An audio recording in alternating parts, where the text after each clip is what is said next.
वेदप्रिये वेदान्तर्गतवासिनी जनप्रिये जगत्कल्याणकारके कदम्बवनवासिनी कात्यायनी कनकाम्बरधरे कनकदुर्गे तव सुप्रभातम्।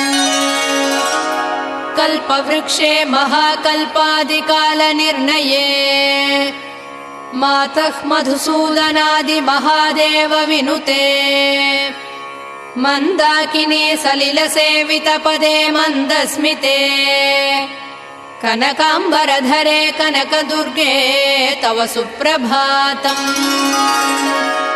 शिववामभागे शिवे शैवेतरसेवितपदे विजयदुर्गे महादुर्गे हे जगन्मातृके जगदाम्बिके जाह्नवी